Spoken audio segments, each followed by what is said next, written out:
Good evening, and thank you for joining this virtual Homecoming Family Weekend session brought to you by the Office of Parent and Family Programs.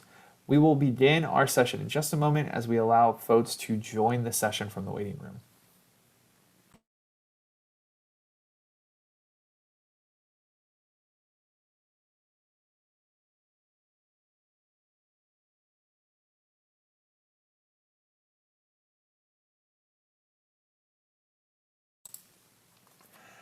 As we are letting folks sign on, just a quick reminder that tonight's session is being recorded.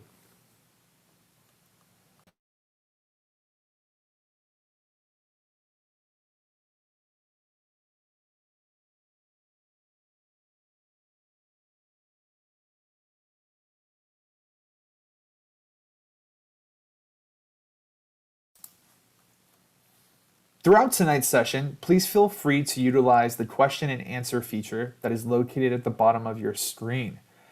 At any point throughout tonight's session, please feel free to utilize that tool. We will not only be answering questions off air, but at the end of tonight's session, we will have time for an open Q&A where we will pose questions asked by the audience to our panelists.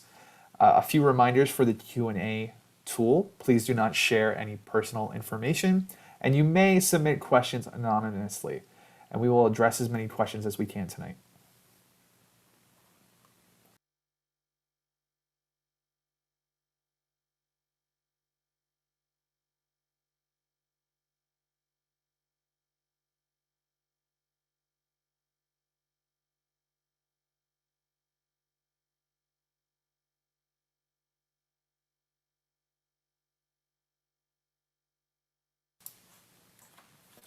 All right, again, thank you so much for joining us tonight, night 2 of our Homecoming Family Week, before Family Weekend sets in this weekend for Homecoming at UC San Diego. It's my pleasure to be hosting tonight's session. My name is Dan Perez. I am the program coordinator for the Office of Parent and Family Programs here at UC San Diego. And I'm so excited for this session to talk about studying abroad and how UC San Diego students have opportunities to learn abroad. And I will be joined by two excellent panelists from our study abroad office here at UC San Diego. The first being Kelly O'Sullivan Summer, and the second being Jay Minert. So we'll hear from them a little bit later, but before I let them take the stage, I do want to review tonight's session and its purpose. Tonight you will learn how students can pursue study abroad programs here at UC San Diego. You'll hear how UC San Diego study abroad programs have responded to the COVID-19 pandemic, and you will discover how UC San Diego supports students in learning abroad. Now, as I mentioned, I'm joined by two experts in this area, and I would like to bring them up now. So I'm going to throw it to you, Kelly, if you'd like to introduce yourself. Yeah, thanks, Dan. I am thrilled to be here tonight with all of you to talk about study abroad at UC San Diego, one of my very favorite topics, of course. I'm the director of the office, and I am an alum of UC San Diego. I was not able to study abroad when I was in school here, and so part of the passion that I have working with students comes from knowing and understanding what the challenges are for studying abroad and talking with students and talking with parents and families about those challenges. So we will get into a lot of that tonight, and I will hand it over to my colleague Jay Minert now. Thank you, Kelly, and thank you, Dan, for hosting, and welcome everyone. My name is Jay Minert. I use he, him pronouns, and I serve as Director of Outreach and Academic Engagement in the Study Abroad Office. And a lot of what we do, a lot of what, my job is just to spread the message about study abroad, what opportunities there are to students. And so I'm definitely honored to be here tonight. I'm happy to speak with you. I think families, parents and families, you all make up a really important team as in terms of your students' decision-making process. So I'm really, really happy that everyone is here today. Dan, let's go ahead and hit the next slide, if you will. Just a real quick contact information slide. Our website is studyabroad.ucsd.edu. If your students should be familiar with the Virtual Advising Center, and we are on the VAC system along with the colleges and departments. There's our social media handle at the bottom. And we have been virtual, as everyone has been over the course of the pandemic. And we continue to offer all of our services and are moving more into a hybrid situation now. Next slide, please. So this slide it's one of my favorite graphics, just because this is a snapshot of where we were as an office before the pandemic. We are a robust office. We get a lot of students at UC San Diego who are interested in studying abroad. As you can see, the big number right in the center there, for the 18-19 academic year, we had 1,349 students study abroad. We have a variety of programs. One of our most popular programs is our very own global seminars. And you see in the graphic there, we had 352 students go abroad with our global seminars program, which is essentially UC San Diego's very own faculty-led program. It's one of our favorite programs to let students know about. One of our largest programs is the University of California Education Abroad program. And this is a UC only program, which is available to all the UC campuses across the system. We had over 500 students participate in this particular year through EAP. It's our largest program. More students go abroad with them because they have so many options. And then, of course, we want to give students choices. And so we allow them to go abroad with various non-UC entities. If you've ever heard of Semester at Sea or anything like that, those study abroad organizations we work with as well. And so you can see by the graph, and I won't get too much in detail because there's a lot of information, but some of the salient points I want to point out in this graph is A, we go to a lot of places. That year we went to 70 different countries. B, everyone studies abroad, doesn't matter the major. Our top majors are to the right. You can see international studies, of course, is our most popular, followed by psychology, communications, history, and so on. But we also, we have majors in every single major. Students are allowed to study abroad, and you can see the numbers broken down by division. And then below that, population by college. And shout out to College 7, 7th College. They weren't in existence yet when we made this graphic, so they're not represented, but they will be in future graphics.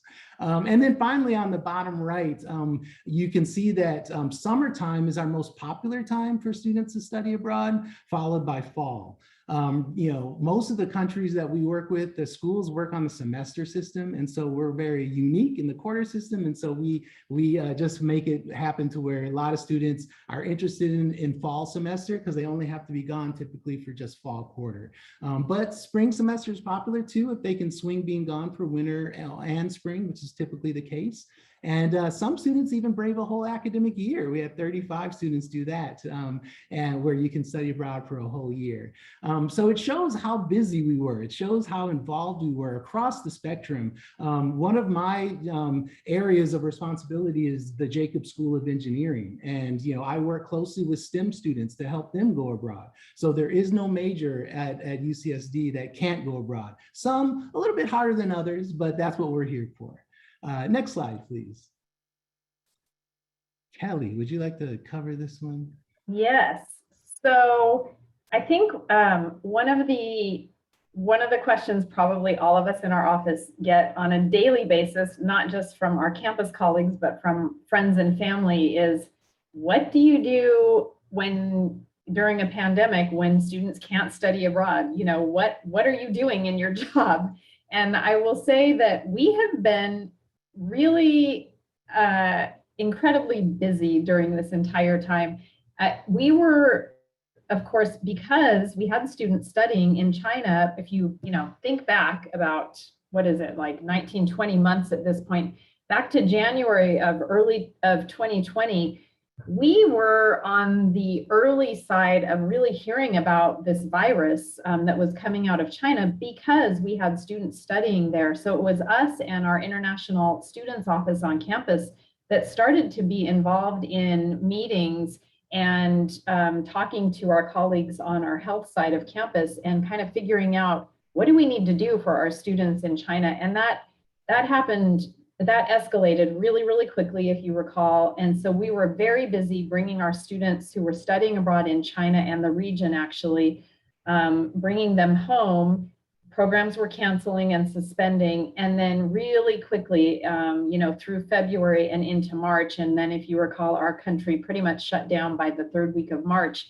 We were having to bring home about 200 students that were studying abroad that spring of 2020. And it wasn't just that we were helping them navigate their insurance policies and their flights.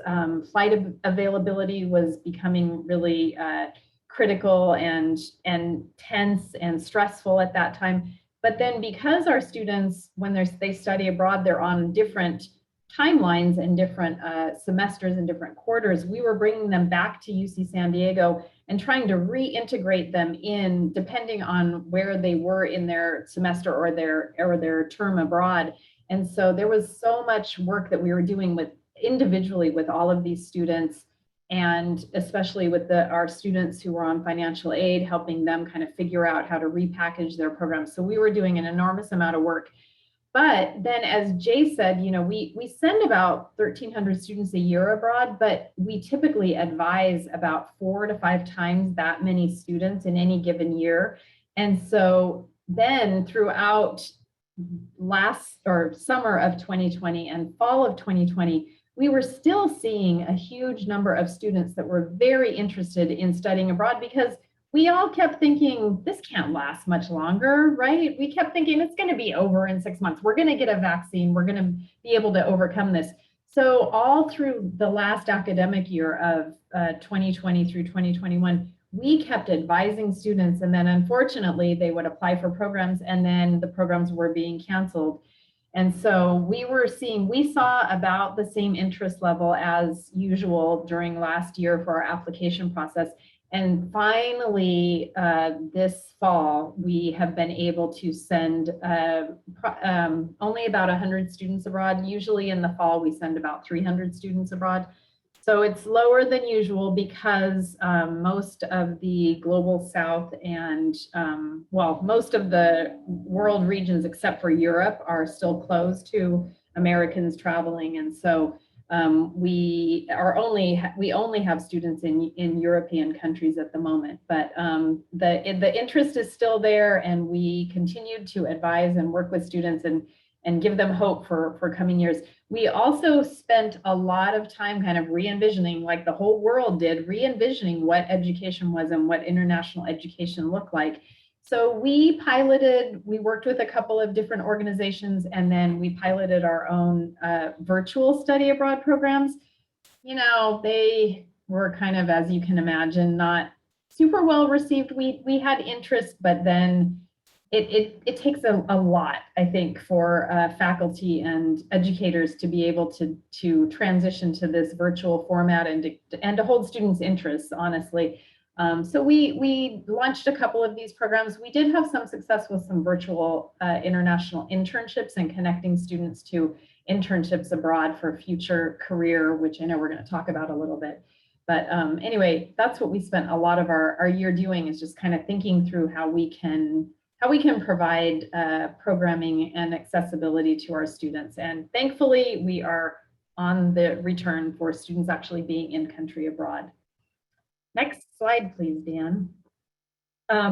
One of the biggest things, obviously, that we worked on is really thinking about our health and safety, which is always our top priority when we're sending students abroad. And that's not just physical health, but also mental and emotional health for our students. So we do a lot of work on the front end when we're advising students to make sure that they are prepared for every expectation that they have, but then also every scenario that could occur when they're abroad. But then also thinking through this added stress of COVID and what could happen, depending on what country they're going to, if they get quarantined, if depending on what the vaccine status is of the whole population of the country. So we've done a lot of work on that and really rethinking and retooling the information that we will share with our students in their pre-departure, and then helping them when they're on the ground in the country. of their choice. And so we're currently working to send students. We have a big interest of students, bigger than usual, for spring of 2022. And we are anticipating next summer, as Jay showed you on that last slide, summer is usually our largest sending term, and we're anticipating a huge return for next summer of study abroad interest. Next slide, please. All right, thank you, Kelly. So as Kelly mentioned, we remain busy throughout COVID, and as she described, the reason, when a student applies for study abroad and starts the process, we're pretty much well in advance before the day they walk on the plane, right? So months can happen. So we have to prepare students with the visa, the housing, the application, all of the pieces of this puzzle. And so we have a really, really great advising team that works in our office, and they really help students navigate the program selection process and then eventually the application process once they decide to apply. And we work with students all the time, and the prospect of studying abroad can always seem daunting on its head, right? How do I do it? It's what's the process? But it's really just a bunch of small things that you have to do, and you have to be on top of your email, and you have to respond in a timely manner and everything. So we help students through that process and let them know the steps that they have to take. And a large part of what we do, because it is study abroad, and study is the first word in there, is we have to help them academically plan. We have to talk with the student and say, well, what do you want to take abroad, and how is what you're going to take going to apply back here in terms of requirements? And so, as I mentioned before, every major can study abroad here, but it's going to, it always takes the student to come into our office, meet with our advisor, learn how to go search for courses, learn how to identify courses, and then we actually send them off to their advisors. And if they're planning on taking general education requirements, they have to visit their college advisors, and anything applying to their major or minor, they have to visit their departmental advisors. So they may make a couple meetings, but that's a good thing, because some students unfortunately don't go to their advisors. And we've run studies of cohorts of students who studied abroad, and we've compared them to the same students in their cohort who didn't study abroad. And we actually found that students who study abroad will graduate just as fast, if not faster, than their cohorts who didn't study abroad. And we think that a big piece of that is the academic planning. Everyone being on the same page, everyone kind of saying in the future, okay, you're gonna go here, you're gonna go to London next fall, what are you gonna take? How is it going to impact your academic flow? STEM options are available. As an engineering advisor, I see more and more every year. There's growing interest from our students to do internships. We have researchships available abroad, where small teams of students work with faculty on a project related to their discipline. We have a lot of these options just kind of growing around the world. We have a lot of different choices and when students can go. The reality is some STEM students, some majors in engineering, may find it hard to be able to study abroad during the year. That's why we've seen such a growth in our summer portfolio, because it gives our students a lot of choice during that time. And then, as we mentioned, 70 countries we went in that 18, 19 years. So we have program offerings all around the world. What is it going to look like on the other side of the pandemic? Who knows? As Kelly mentioned, we have to assess the health and safety of each country. So on the other side of this thing, our portfolio of countries may look different. But that's what's exciting, and it's good that we're kind of overcoming that hump, and it's moving into the positive direction. So definitely get a big shout out to our advising team. We're really blessed to have a lot of professionals who are dedicated to global education. We've all studied abroad ourselves, and we all have great stories and love for internationalization, and we want to help your students get there as well. Next slide.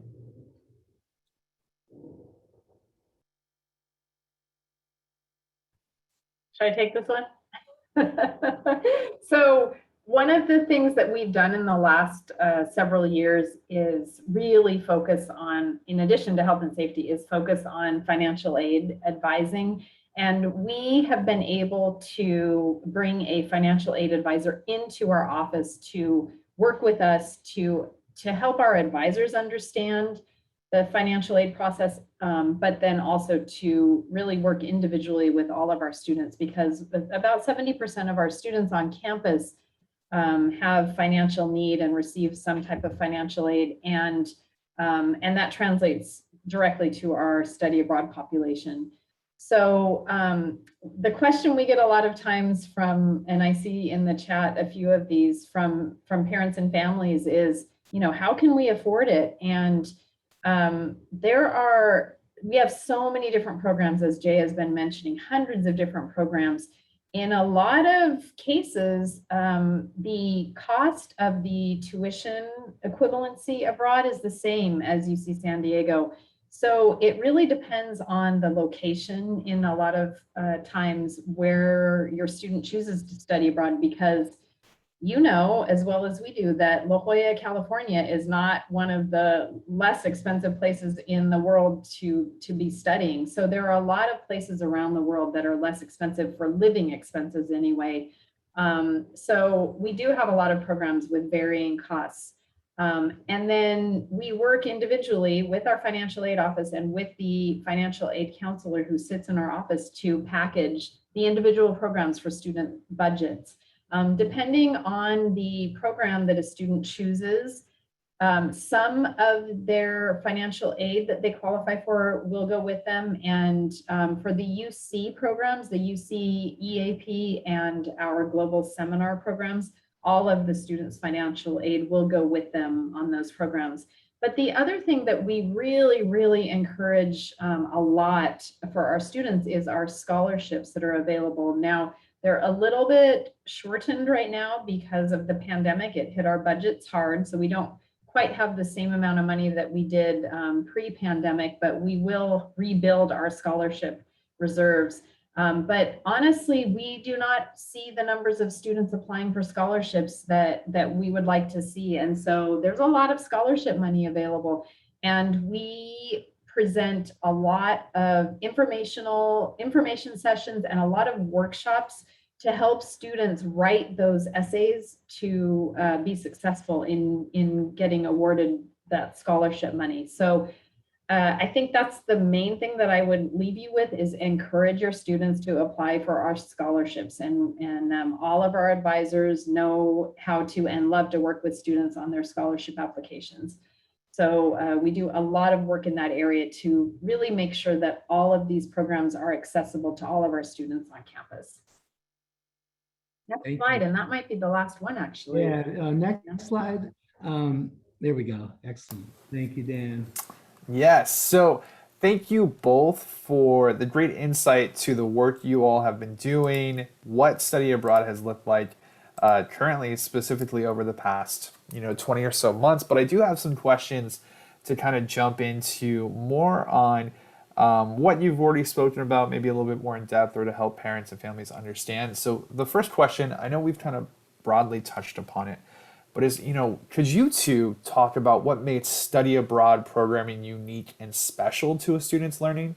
And, how may studying abroad contribute to a student's professional and or personal development? Great question. So, go for it. Kick it out. Yeah, I'll say from the perspective of hiring returnees in our office, every year we hire about 8 to 10 returnees to be our front-facing office staff and to talk about study abroad with all the students that come in. And I would say that the thing that differentiates study abroad students when they return is their maturity, and that goes to all of these skills that they don't necessarily get inside the classroom, but things like critical thinking, flexibility, adaptability, creativity, perseverance in tough situations.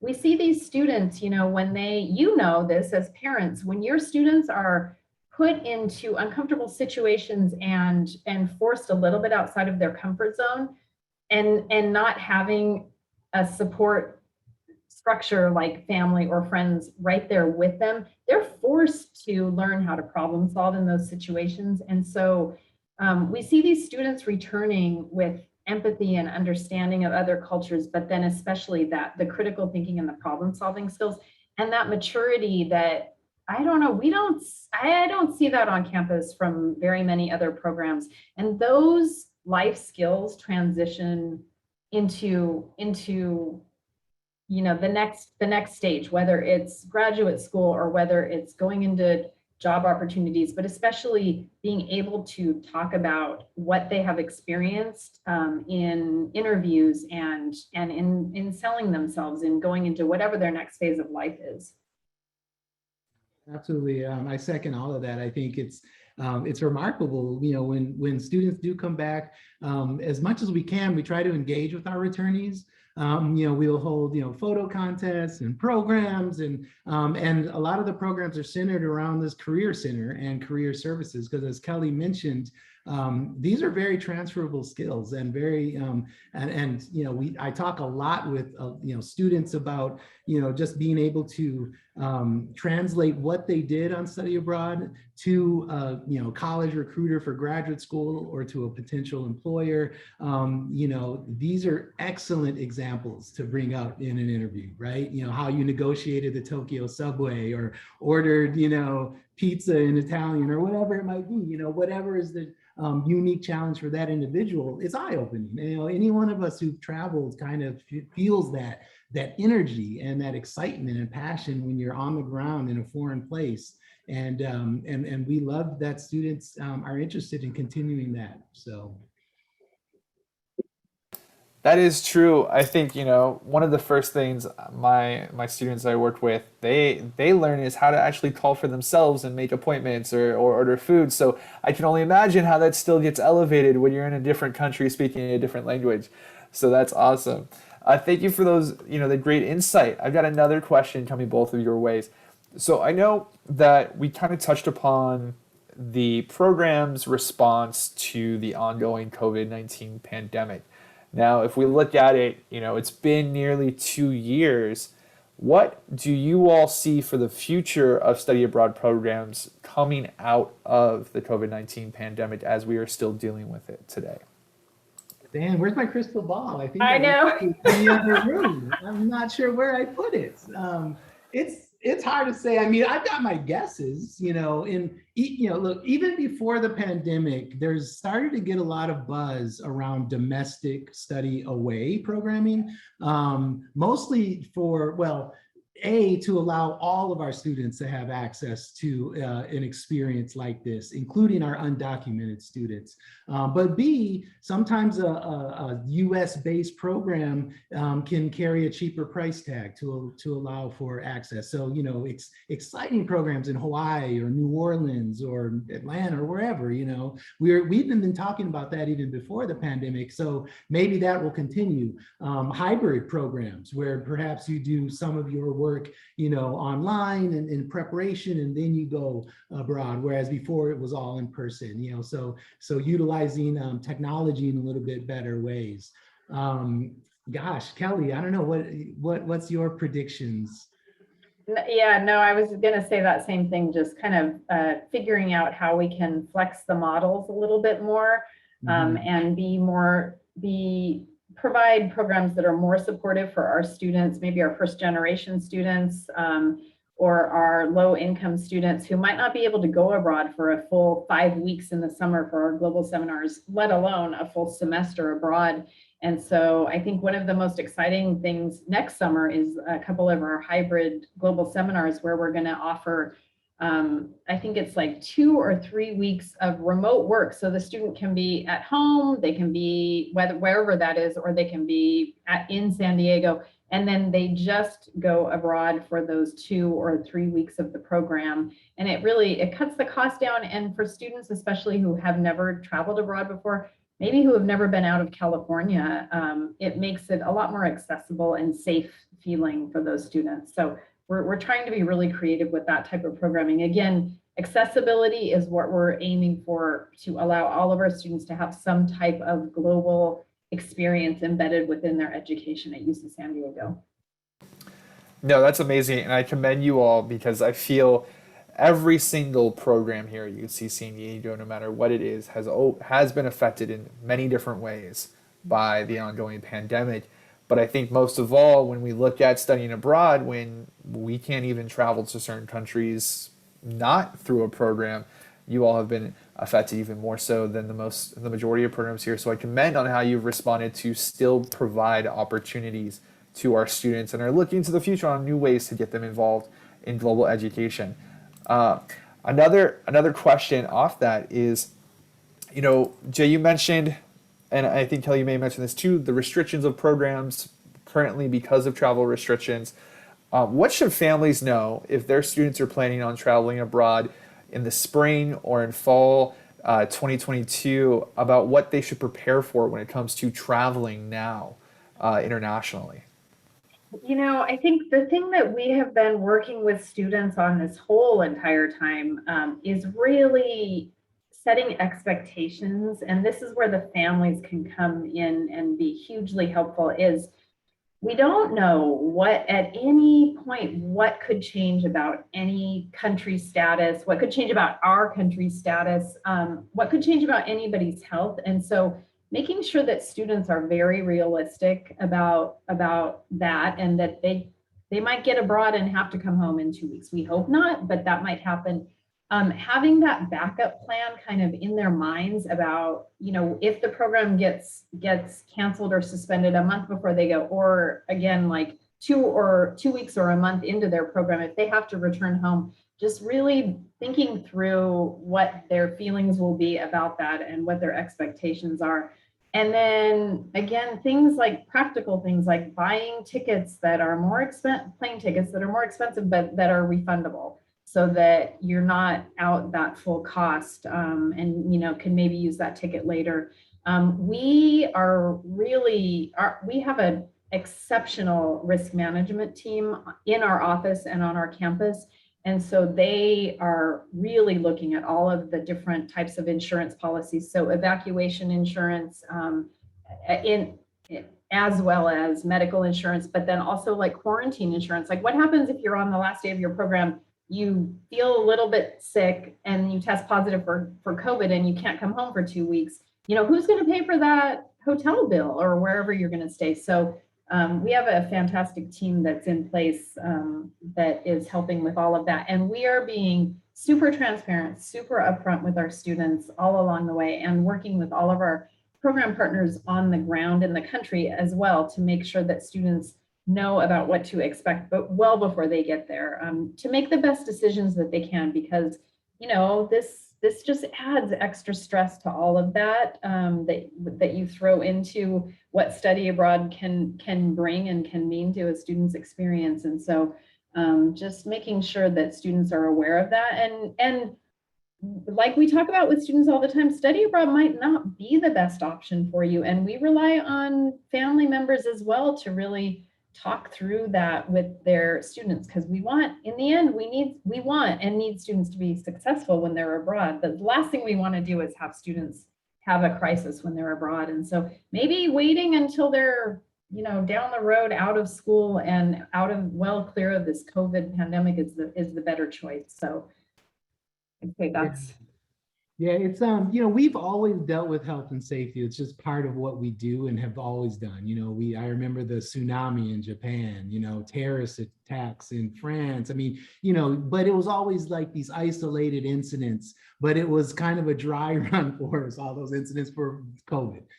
It was just unprecedented. I don't need to tell anyone that. And so on the other side of it, I think our field, we will see a lot of changes in our health and safety protocols, and we're all in this together, kind of. And what we do as an office is we work very closely with our providers, and our providers like UCEAP and all the other ones that we're affiliated with.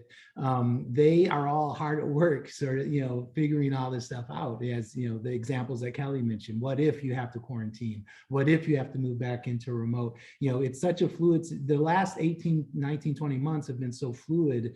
It really has been a pretty hard but helpful lesson in health and safety in the field of international education. No, it is a lot. And I think it's going to continue to be a lot. So it's great to hear that you all have those systems in place to support students when they are abroad and something happens, or as they're planning to go abroad, that there are some things to consider and safety nets available for them. Uh, that's going to wrap it for the questions I have for you all, but I can see that the Q&A has been going off, and so I want to start our live Q&A session and start throwing some of these parent and family questions your way. One of the first questions, I've seen it repeated a little bit, is about, when should a student study abroad? Does it matter what year they go depending on their major? Is it different for a biology major versus an English major versus an engineering major? What year is the best year? So when you get a question like that, what's the best year to study abroad? Or what's for my program, what do you tell students? My common answer is it depends. Yeah, if I had $1 for every time I said, and you said it depends, I'd be a rich man. But it really does depend. If you're a transfer student, it's going to affect it. I mean, I think if you look at the data, traditionally, it's usually your third year. That's when a lot of students kind of right in the middle of their experience. They don't want to go too early. They want to kind of get the feel of the campus that they're at home with, and then senior, they want to be here. But truth be told, we have students studying abroad as early as the first summer that they're at college here. They can't wait right out the gates. They're coming into our office and they can go the first summer that hits. We get seniors or soon to be seniors saying, hey, I do not want to leave college without this experience. I've been dreaming about study abroad since 8th grade. I need to make this happen. So, we'll work with the students. And so we really see all over the map. It really depends on the student's major, how constricted or tight their coursework is. Some majors, and there may be a question in there as well, Dan, but some people was, how many times can I study abroad, right? Because they really get addicted to it and they want to keep going. Every major has different rules, like how many classes you can take outside of the major or outside of the department. So it really depends. And that's why we work closely with every single department. We actually have all of our staff serve in liaison roles with all the departments so that we can funnel them new information, updates, programs relevant to the major, and they can kind of funnel us information about what they need from their department, what they'd like to see in terms of the relationship with study abroad. So it really depends. If a department or a college wants, recommends certain time of year, we can try to make that happen. But summer continues to be our most popular time and continues to grow in popularity. And I would just add to that the sooner, if you're wondering when the best time is for your student to come in and talk with us about study abroad, it's now. it's now. It's, for first year students, come in as soon as they can, even if they have no idea where they want to go, what they want to study. We have this developmental model of advising where we just ask them questions and get them thinking about what they want to study. And so the sooner your student can come talk to us and start that process of thinking about what they want to do, the more chance of success they'll have fitting it into their career at UC San Diego and to their academics. But I will say, like Jay said, I want to really highlight all the work that he has done spearheading our academic engagement piece and working with all of the departments to really look for programs that will fit within each major, look for courses, help students go through that process of really looking at the courses they're going to take abroad before they go, making sure they're going to get credit. About 97% of our of courses that students take when they're abroad, they return with major, minor, or GE credit. So it's a huge percentage, and we do that really well here at UC San Diego. Just to kind of tag on to that question, a follow-up that I see in the Q&A submitted is, who should a student meet with first? Should it be their college advisor, their academic advisor, or your office?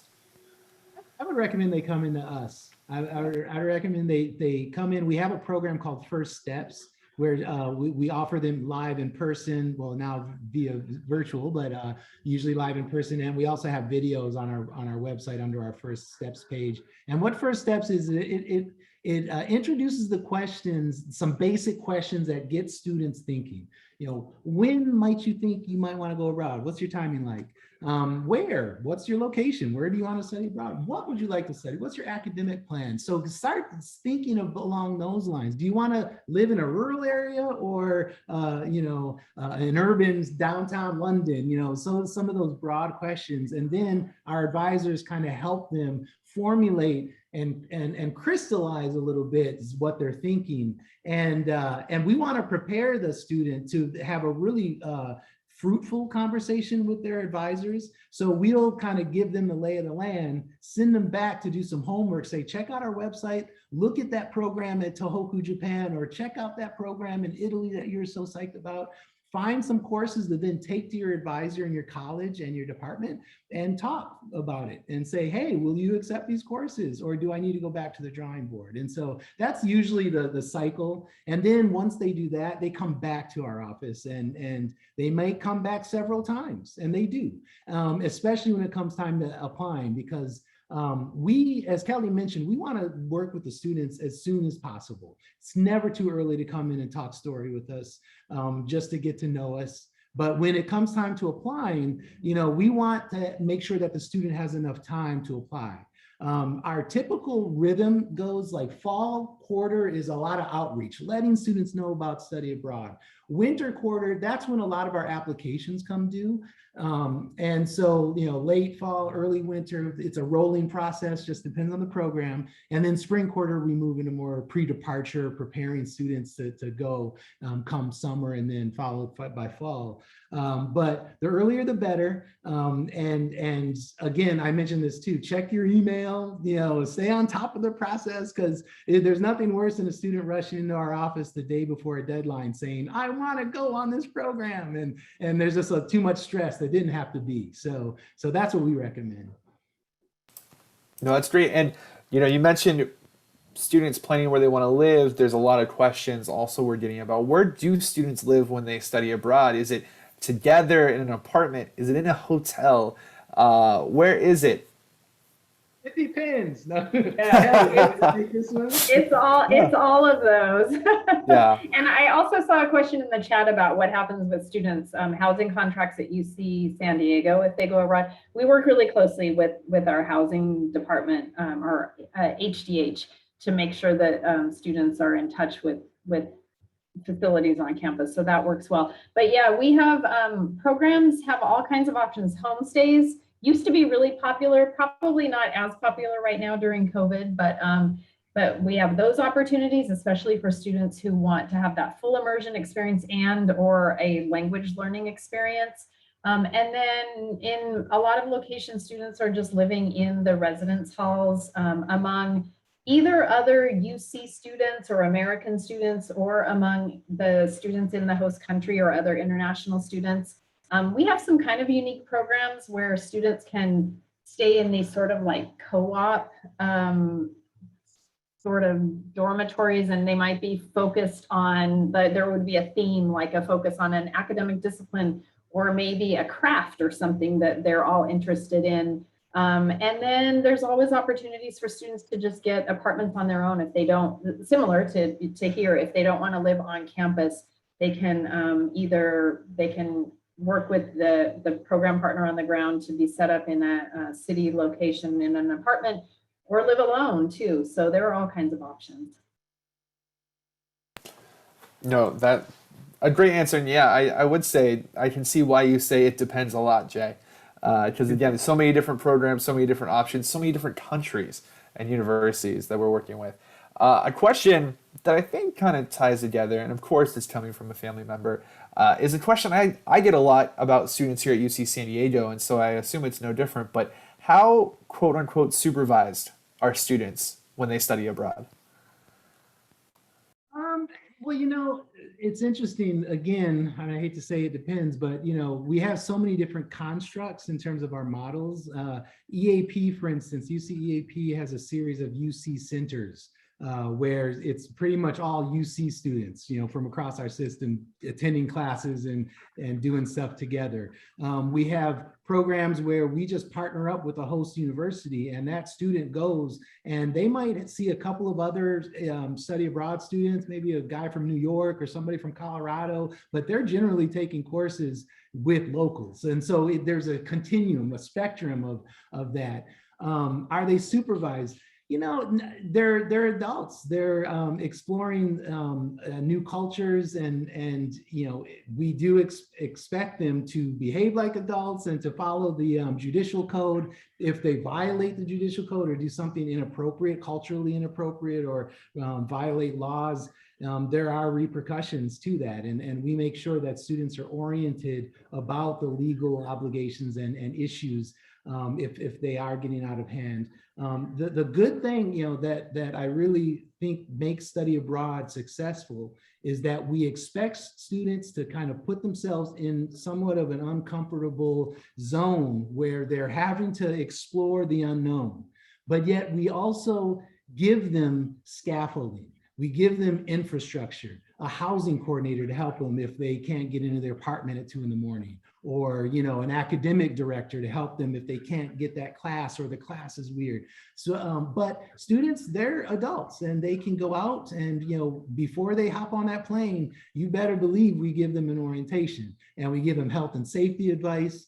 We give them cultural advice, how to behave yourself abroad, culturally speaking, and so on. And we expect students to follow them, to follow our guidance. And when they're overseas, when they're on a study abroad program, they are UC San Diego students. They're representing our school and our campus. And so it rarely happens. It almost never happens.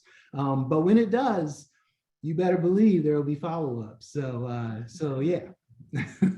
And one special shout out right here to our summer UC San Diego faculty-led global seminar programs. These are really supportive programs for students, again, who maybe haven't traveled very much or who just want that experience to be with a group of between 15 and 25 other UC San Diego students with a renowned faculty member here from UCSD who has really built the 2 courses and the program around the city that they're going to study in.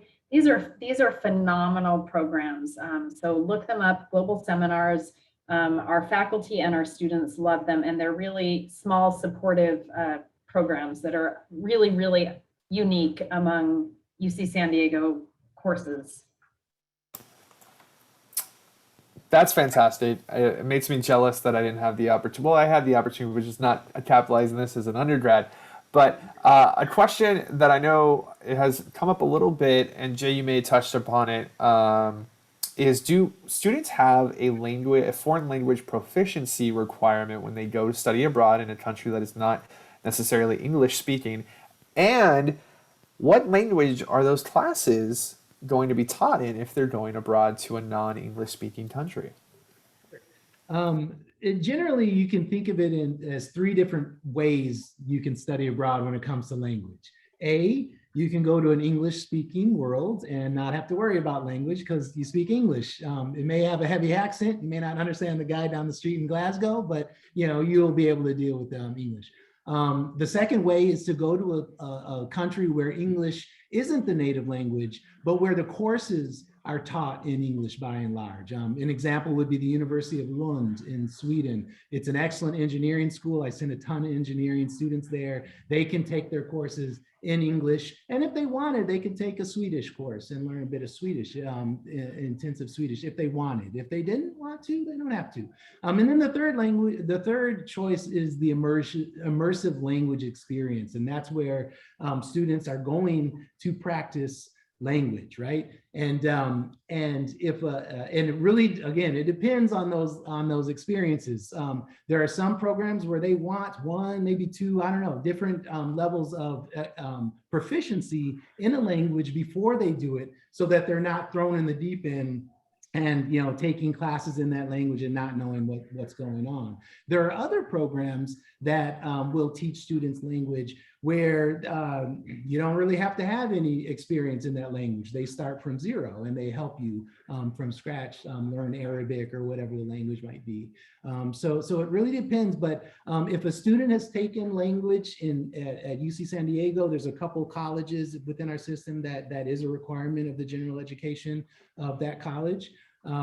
Or if they've taken language previously, that works. Or if they grew up speaking a language in the home, they're able to get tested. And our linguistics professor will say, oh yeah, this person is competent enough in Spanish to be able to successfully negotiate this program. And so it really depends on the program. Our advisors connect the students with whatever resources they need to kind of go through that process when it comes to the language programs.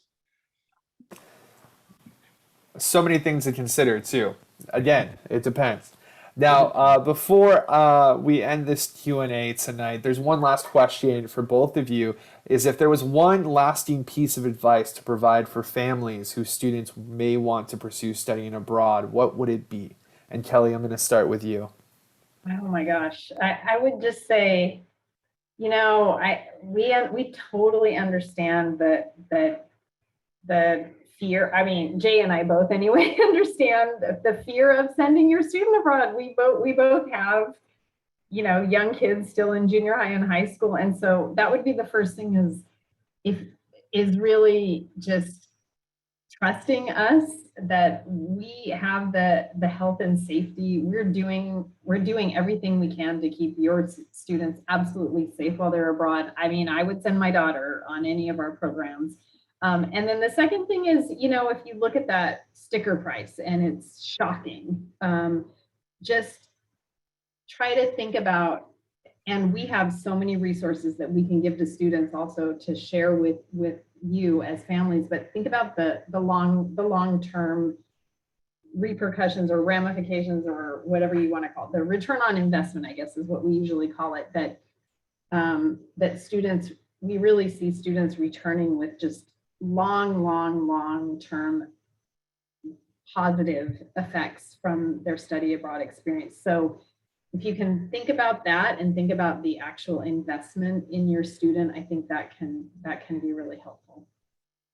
That's a great point. I would echo that. And then I would also add, my bit of advice. What I find is that it really, really helps when families are part of the process, right? I advise a lot of students, and I try to particularly reach out to our underrepresented student cohorts that don't normally, typically go abroad. And when they tell me that their families are nervous about them going abroad, they're scared for them to be gone, I ask them, well, have you shown them the website? No, I haven't shown them the website. Have you shown them the webinars that we record for health and safety that we have on our website under the family tab? No, didn't show them that. Well, why don't you go and show them that and then talk about it? Because we find that the more knowledgeable, the more involved a family member is in this process, the less mysterious it is. Oh, I didn't know that there's a staff on the ground there helping you. Oh, I didn't know that they'll pick you up from the airport. Oh, there's a budget sheet that'll work out all the stuff. So all of these things will be hugely helpful for the student if the family member can be there rooting for them and cheering them on and answering their own questions and assuaging their own fears about what study abroad is. And so that would probably be my main piece of advice. Well, you two are fantastic. The work, again, that you are doing is amazing. And the programs that you are opening and offering to the UC San Diego students, I know, are invaluable, as we've discussed. And I really do appreciate all that you do. And thank you so much for joining me again tonight. Makes me think I may want to re-enroll as an undergraduate at UC San Diego and maybe study abroad and do it right this time. All right, well, that's going to bring our question and answer piece to a close. But before I let you all off tonight, I do have a couple of housekeeping slides I would like to cover. So first would be if you would like to rewatch this session with translated subtitles, you can do so. Or if you wanted to send it to a family member who would like to view this session with translated subtitles, That option is available on our YouTube channel. This session recording will be posted tomorrow morning. You all will receive an email including this as well as a PDF of tonight's PowerPoint. To view this recording with translated subtitles, you would want to select the settings option, go to subtitles, select auto translate, and choose the preferred language you would like to view this session recording in. Again, we have one more virtual homecoming family weekend session, and that is tomorrow night for our graduating senior families, those families whose students are planning to graduate in June 2022. It is cheers to the last year. So join me and some other colleagues from departments around the campus that your student will encounter in their final year here at UC San Diego, such as Student Financial Services, the UC San Diego Bookstore, the UC San Diego Alumni Office, the Raza Resource Central, and the Black Resource Center to talk about how they interact with your student during their final year here at UC San Diego, what to look out for, and how to prepare your student to make the most out of their final year here. You can register for that session if you have not on our website, that link below on our virtual homecoming session schedule page. Lastly, we are not done after tomorrow night's session. We are going to be welcoming about 1,000 parents and families to Homecoming Family Weekend this Friday and Saturday. So hopefully some of you all who have joined us virtually tonight will be able to join us this weekend.